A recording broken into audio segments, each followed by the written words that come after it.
Today I'm going to lift 150 kg deadlift for at least 1 rep. Today I'm going to lift 150 kg deadlift for at least 1 rep. Today I'm going to lift 150 kg deadlift for at least 1 rep.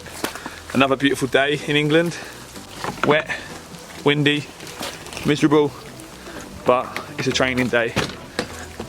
Out in the glorious garage gym life. Today is going to be a video, just thought of it about 5 seconds ago, about what you need to buy, the must-haves for the perfect garage home gym, or for the first start-up garage home gym, what you need, what you don't need, and it's going to be all in one quick video to help you guys set up your own iron paradise at home. Convenience of having a home gym. Enjoy.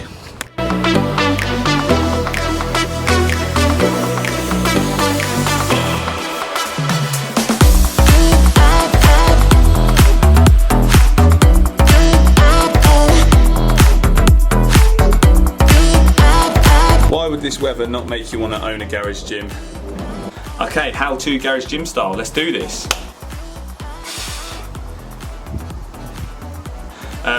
So the reason why I want to do this video is there's some people out there that are thinking about starting to train at home.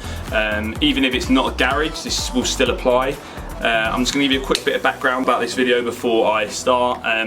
This video isn't intended for people that are specialising in things like Olympic lifting or powerlifting or anything like that. I feel that if you are going towards more heavier weights and you're a more advanced lifter, the information that I'm about to give won't apply to you, just for safety reasons. You could add in a power rack and it will change the game completely. It'll make it a lot safer, and it will still help you build your goals at home. Also, you can add in additional weight, because what I'm going to cover is going to be a starter's guide to the garage gym. So let's do this. Item 1 in any garage gym is flooring. You have to have good flooring when you come into a garage gym. Today is a very wet day. If I didn't have my flooring, my rubber flooring, it would be horrendous. It would be dust, dirt, I'd be covered in crap. It also isn't very comfortable in hitting the floor in things like burpees, push-ups, sit-ups, anything where you're down on the floor, even things like glute activated bridges, things like that. You're not going to enjoy yourself if you haven't got good flooring. So number 1, get some good flooring. My recommendations are try and contact people on Facebook Marketplace who have got horses, because you'll find that stable matting is quite suitable for gyms, and the fact that it's rubber, it's ribbed, and it can take impact. So number 1 is flooring. Number 2, in my opinion, is towards the conditioning element of strength and conditioning, and it is a cardio piece of equipment. This could be something like a stationary bike, an air bike, or a rowing machine. My personal favourite is my rowing machine, my Concept 2.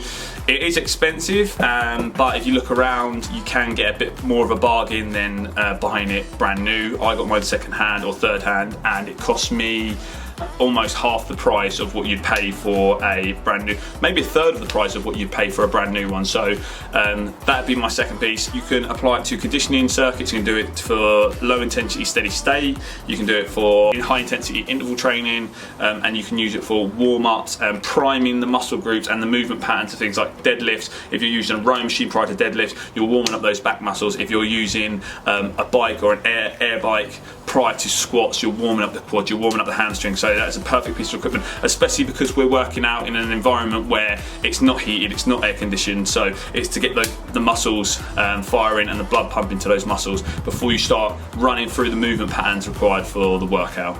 So number 2 is cardio equipment or conditioning equipment. Number 3, any CrossFitter will tell you the best piece of equipment in the gym is the barbell. So get yourself a barbell and add some weights to that. My personal recommendation would be to get yourself a 20 kg barbell, Olympic barbell, especially if you're thinking about doing things like cleans, even things like squats or deadlifts. It just is less strain on the wrist. The bar spins, so you're not going to cause yourself wrist injuries when you're cleaning. This piece of equipment is both versatile and practical.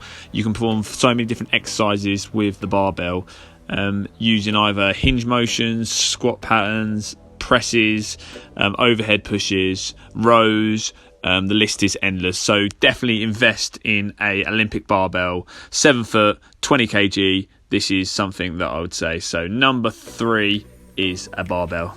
Fourth is weights to go on that barbell. I started off with metal weights, and I can tell you right now that for functionality, they're not the best bet. The best bet you want to use is bumper plates. Bumper plates are more expensive, but like I said, if you go on Facebook Marketplace, if you look at second-hand buying and selling sites, you're going to get a good price. If you negotiate and you're kind, not the fact that you come up to them and if it's up for a certain amount of price, you just come in with an offer without even greeting them. You've got to negotiate in regards to, it can be this price and I'll collect it today. It's got to be beneficial for both parties. I am very, very lucky because I have actually got these bad boys. York Fitness, a little plug for York Fitness. They're quality, they're best bumper plates I've owned, they're practical, they're versatile, they're quality. So my fourth recommendation is bumper plates. My fifth and final would have to be kettlebells. Invest in some kettlebells. In my personal opinion, they are one of the best pieces of training equipment, and you can follow people like Kettlebell Kings, follow people like Andrew Tracy, follow people like Marcus Philly, follow people like Caleb Noble, and you'll see how practical kettlebells can be. They're a great piece of kit. Personally, I'd go for heavier over lighter because you can perform things like loaded carries, you can perform things like kettlebell swings, and even things like front squats and unilateral work works brilliant with a kettlebell. So they're my five. Like I said, this is an introduction to building the foundations to a gym, looking at that holistic approach to building a body, not only that looks good but moves well.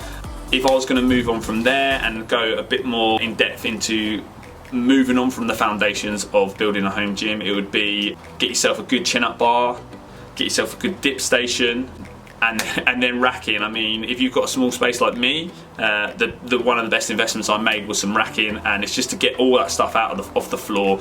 Otherwise, it feels like you're literally walking on Lego. I hope that helps in building your own home gym.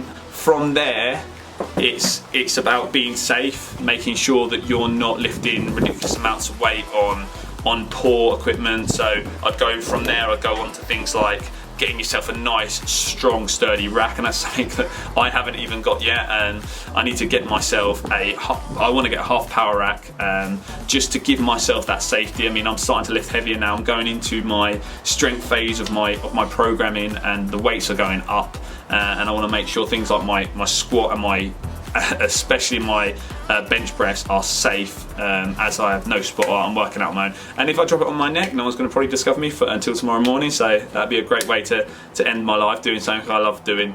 So it's just a quick little video about the 5 best pieces of equipment. I hope that helped for those people out there looking to build your home gym. It's such a good investment. If you think about it, if you're paying £30 a month going to your own commercial gym in your town, that's £30 of equipment that you can buy monthly.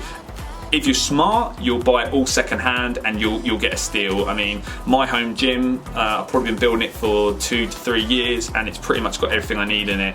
It's so convenient. You can fit in workouts. If you're someone who doesn't have a lot of time, 15 minutes in your home gym, and that is literally 15 minutes. It's not going to the gym, waiting for equipment, sitting in traffic, all of those little things that add up to minutes, that time lost training. You can literally go out, do your workout. Even things like, sad to say, I know that a lot of us are addicted to the gym, and some of us do work out on national holidays like Christmas Day. It isn't a massive inconvenience to your family. Whilst they're showering, jump in the gym. It's a 2-minute walk away. I do a lot of my recovery work in here, so it's not something that will be missed. Some people will miss out on recovery because they think to themselves, oh, I've got to go all the way to the gym, I've got to do this, I've got to do that. I'll come out here, I'll do some banded mobilisation, I'll do some flow, I'll do some time spent on the bike just to get that blood pumping and that active recovery. And then also, if you've got a big bit of training space like me, you can add in functional movements like tyre flips,